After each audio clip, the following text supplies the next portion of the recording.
Welcome back to another episode of the Community Pulse. I'm Mary Thingvall at Mary_Grace on Twitter. And I'm Jason Hand at Jason Hand on Twitter. And I am PJ Haggerty at a Splenic on Twitter, and I'm the new guy. Indeed. So, like PJ said, he's the new guy this week. Normally it's just Jason and I on here, but we've agreed to have a third person on the show as a co-host these days. Between travel schedules and busyness at work and everything else, as I'm sure as all of you other community people out there understand, things get a little hectic. And so having a third person around helps keep our schedules a little more sane, helps keep us a little more on track, and we're hoping will help us release episodes more regularly for you all. Yeah, like kind of Mary said, as most of you know, being in a community person's role, it does involve wearing a lot of hats and be kind of busy a lot, and then there's travel for a lot of us too. And I think we've realized over the past handful of months that it's been extremely difficult to stay on a good cadence with getting these episodes out and finding good topics to discuss as well as guests. And one of the more recent episodes that we had actually had PJ on, and we just thought that went over really well. And we reached out to PJ to see if he'd like to join us in our little efforts here to share information about community, and he gracefully said yes. And now I'll hand it over to PJ. Maybe, PJ, you can tell everybody just a little bit more about yourself. Yeah, well, I'll tell you, first of all, I mean, one of the big reasons why I joined when you guys reached out was I had such a great time as a guest on the show that having the opportunity to actually be on the show regularly was super exciting. It was a great opportunity for me, and I was like, there's no way I could pass this up. For a little bit about my background, I am what's my title? Technical advocate at IBM Bluemix. I've been doing community work for about 4 or 5 years now. Along with being a developer, as a hardcore developer, I've done academic software, cloud software, a lot of Ruby development. I love open source. Let's see what else. I am the co-founder of Ruby Karaoke. So if anybody's listening in after Brighton Ruby, I helped make that happen. Sorry. Helped Python Karaoke and PHP Karaoke get started as well. Because I really think that community is about people. Like, the technology will be there one way or the other. If the people aren't happy, your technology won't be good. Your developers won't be happy. They'll keep moving to other places. And that's really, kind of what I'm all about. I like to work with people. I like to see how their minds work. And I think people in technical professions are some of the most interesting I've ever dealt with. Cool. Well, Mary and I are both excited to have you on our team. I think it's we were joking a little bit before we got started here. You're bringing a little bit more credibility to the cast, and humor as well. But you're just like I said, we enjoyed having you on the previous episode, and I think it's going to be awesome moving forward.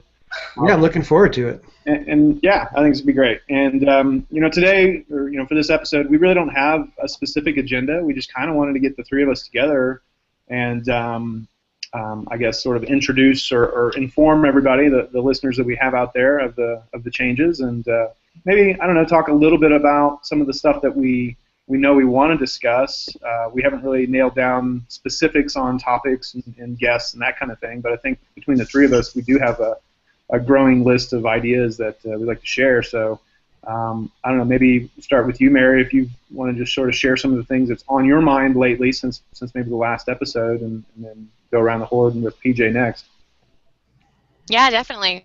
I know we've talked a lot about things like travel schedules and conference life and how to balance personal community with professional community and what that means. How to maintain our own communities in a way that allows us to not burn out, as well as take care of ourselves and be involved in other communities outside of work. We've also talked about doing more on the value of community internally at companies, how we show that, how we work with other departments, how we prove that value in ways that make it more obvious to people around us. I think a lot of us know the value that we contribute, but we have a hard time communicating that back to management and people stakeholders in the company. So those are a few of the topics that I know we've talked about.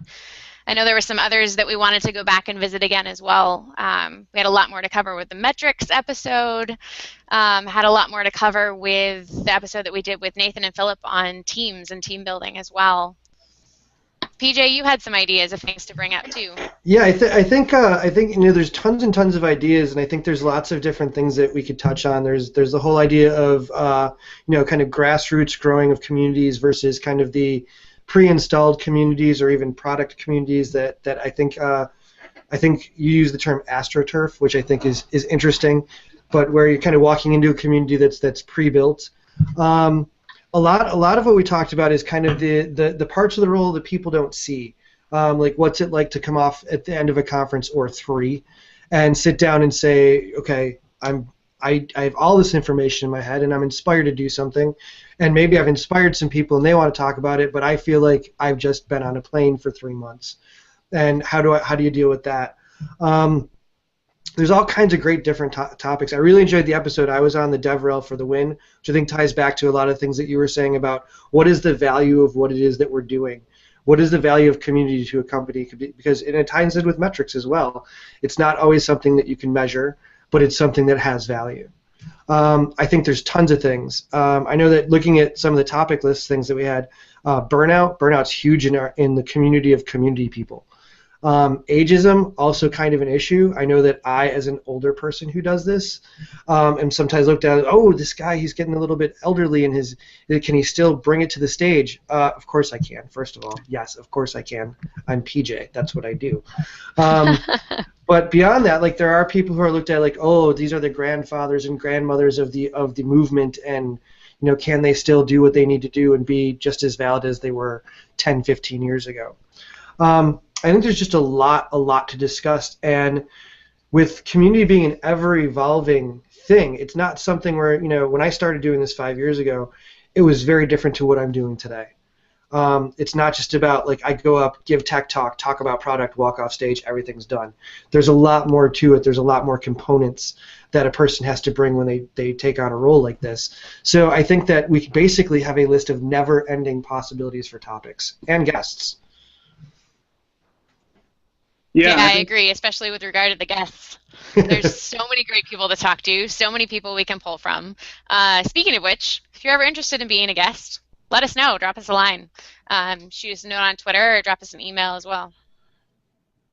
Yeah, and I think all of those topics are going to be great episodes. And hopefully now that PJ's on board with us, we can, like I mentioned, get into a better cadence of getting these things out. We had originally sort of hoped for one episode per month. I think now that we've got 3 of us, that should be totally doable, and maybe even a little bit more frequently if we can. But I think we've got some big plans. We've heard a couple different suggestions. Some of the things that I'm hoping we can pull some guests in and some resources in and talk about is one of the things I've thought about lately is, as I've kind of reached this peak busyness part of the season, is how do I stay in touch with everything else that's going on? Like how do I consume the latest news that I'm not seeing on Twitter as I'm posting a new tweet or whatever the case is. Sometimes I just feel like I'm really plugged in to certain things, but I'm also really out of the mix on a lot of other things. And what's the best way that others have found to deal with that? Another thing that's kind of fresh on my mind is I just recently did sort of an internal, we called it the Hello from the Outside presentation, but at VictorOps, I'm the lone evangelist, the lone sort of community person. And oftentimes, after I'm gone for long stretches, people kind of forget, that I'm even there and that I'm part of the team and what I'm doing. Actually, I'm sure there are people who are like, "Gosh, this guy's just out traveling. He's going to conferences. I'm sure he's providing value somewhere, but it's really hard to see that." And so anyway, the point of that internal presentation was to just let everybody know what I've been doing for the past 6 months, what I'm hearing, because in our roles we're typically the ear to the ground type of role where we hear more about what's going outside of the company than anybody else. So sharing that back, and also where are we going from here and that kind of stuff. So I think that would make for a good episode. And then sort of related to that, in terms of speaking, is one of the other things that's something I'm I want to have some sort of initiative around is in smaller companies where there is maybe just one evangelist or a smaller community group, how do we get other people that don't typically speak and don't typically go to conferences, and that's not part of their core role, but they can provide a lot of value to the company? How do we encourage them or get them sort of desiring to go out and talk about the things that they're passionate about? And I'm mostly speaking to like engineers. I can go out there as an evangelist and say, give all kinds of talks on a variety of different topics, but I also know that when I go to conferences, I don't like to just hear from evangelists. I want to hear from the engineers, and I want to hear from the CTOs, and I want to understand the puzzles that they're solving, the problems that they see, and what's a good way for me to go back and encourage my engineers to want to get on stage or to even submit an abstract. So I think that would be maybe an interesting episode. And then the last one I have is also fresh on my mind is how does this type of role that we're in, especially one that is very taxing and demanding with travel, how does that affect our relationships? I know for me it's personally affected me in a very, very real, strong way, for better or worse, but it's something that I don't know, I think I'd like to get some people together and just talk about past experiences and how do you maintain a healthy relationship when you may not see each other very often, and you may not be able to, kind of stay in touch with each other as much as you would if you're doing a normal, role where you're at the office and you're coming home every night. So anyway, those are the kind of the things that I think have come up for me recently, and I would love to discuss with other people within our little community. So I think between the three of us, we've got a lot of good ideas, and like Mary said, plenty of people to reach out to. And if you think that this is any of the things that we've mentioned are something you have some thoughts and feels about, we would love for you to reach out to us and get you on the episode or future episode, I guess. So yeah, what else should we kind of talk about while we have everybody's attention? Well, I did want to mention something that I found interesting, and that's that I was looking through some podcasts that I listen to, other than this one. I mean, I listen to this one, but other than this one. Of course. And it always seems it's about this time, just before you hit 10 episodes, that the third person comes in, or the extra person who wasn't there. I don't know if it's some kind of weird rule, but I think that this means you're doing well. We're doing well. Things are going well. We're on track. Well, Mary and I skimmed the manual on how to do these things. You were right. It's right there in chapter. And we were running out of time. We were almost to that 10th episode, so we appreciate you joining on, helping us out. Well, like I said, I'm glad to do it. I think this is an awesome thing, and I'm looking forward to the future that we have together. That sounded a little bit too sappy. Hey, we're looking into a relationship together. Yeah. It's all good. There's no such thing as too sappy, too emotional. It's good. We'll roll with it. All right. Do you want me to milk a single tear? I could probably get one out. Yeah. Okay. Maybe not. I think I cried once in 2002. It was pretty cool. Anyway. We don't want you to strain yourself. No, it's great to have you on here. I'm excited to hear the perspectives that you're going to bring, and hopefully helping us keep on track with releasing more episodes. Absolutely. I'm just trying to think of some other things that we can kind of touch on right now that people might be interested in. Maybe we'll go around the horn real quick on events that you've maybe been to, or even personal things that you've been doing lately, and stuff that's kind of coming up that you're looking forward to in the next month or so. Mary, maybe start with you. Sure. I had an opportunity to attend CMX Summit for the first time on the East Coast. It was back in May. It was a fantastic 2 days. I did workshops for the first time, morning and afternoon workshops, and then a full day of single track talks. So that was really, really great. A lot of really good content, a lot of really good speakers, good information, a lot of good stuff that I was able to take back to the company. As far as events coming up, we've got DevRel Summit, which is new, that I, as of today, am speaking at. Oh, so congratulations. Thank you. What are you speaking of? What's your topic? Talking about burnout and making sure that you're taking care of yourself at the same time as you're taking care of your community. So touching on some of the things that we mentioned earlier here, but monitoring yourself as well as your community and how to communicate that back, as well as just how to make sure that priorities are correct. So that's coming up August 11th up in Seattle. I think those are the couple that are on my mind currently for obvious reasons. But Jason, what about you? What events are coming up for you? Upcoming. Well, actually, let me start with the ones I've been to recently because I have been on a little bit of a road trip as of late. Been a ton of. I don't even remember when the date was of our last show, our last episode, but it's been very busy. Kind of starting with DevOps Days Rockies here in Denver back in April, and then I think there's been like 5 or 6 DevOps Days since then. I've spoken at I think 2 or 3 of them. VictorOps is doing these DevOps road trips events that have been really cool. We did one in Seattle, and we're doing one in San Francisco early August, which has been really fun. And then the big stretch of events was like 2 weeks ago or a week and a half ago, where I started off at Velocity, and straight after Velocity was DevOps Days Silicon Valley, and then straight from there was Monochrono.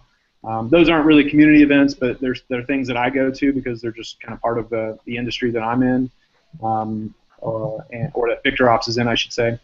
And I'm on a little bit of a breather right now, and then Monday I fly out to Austin for ChefConf, which I just realized just probably 15 seconds ago that's where Mary and I think had our conversation about doing this show. My memory. I think so, yeah. So it's not going to be the same ChefConf without Mary and Ember, but I'll manage. And then I think you can handle Austin in July on your own. I'm okay with that. Stay inside pretty much as possible. Exactly. And then what's after that? I don't know. There's a lot going on. We've got so many events. I can't keep track of them. A lot of them are DevOps Days, and a little bit of personal time. I was in Telluride for the big Telluride Bluegrass Festival a couple weeks ago, which was very nice.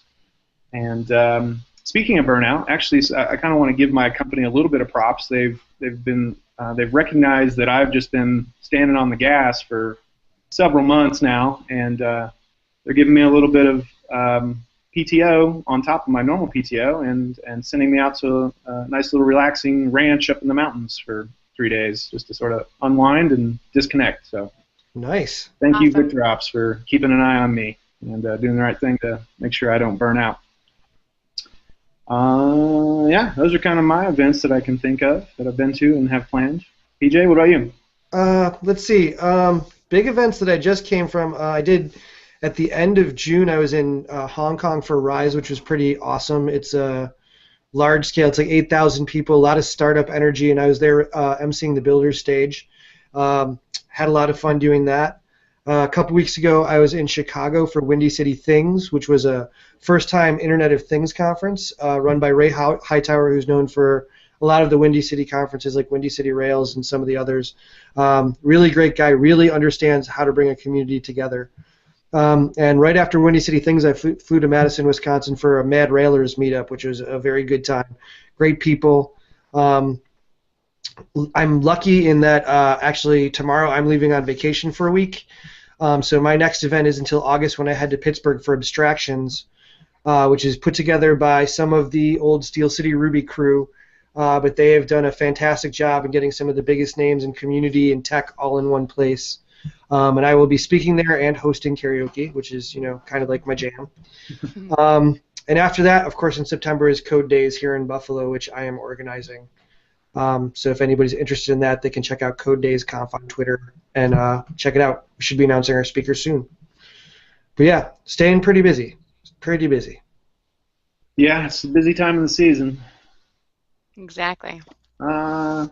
Well, what else? Should we maybe go through some checkouts real quick, and then kind of wrap this one up, make it a little bit on the shorter side? All right. Who wants to start? Mary, you got any checkouts? Let's make the new guy go first. New guy. All right, things to check out. By the way, you remember how this works? Yes. I kind of did throw you under the bus. Yeah, that's okay. I'm the new guy. That's what I get for being the new guy. It's the very nature of the beast, if you will. Okay. But yeah, things to check out. I have a friend who's actually working on something pretty cool called Cohort. which should be coming out soon. It's kind of a way to network with people who you know have skills. So let's say, for example, I know Mary, and I'm saying to Mary, I'm looking for a community person. She's like, oh, I know Jason. Let me introduce the two of you. So it's a great little app that kind of does the things that LinkedIn's supposed to do that doesn't do so well. So that's my checkout, cohort.io. It's pretty cool. Still in beta, but definitely worth a look.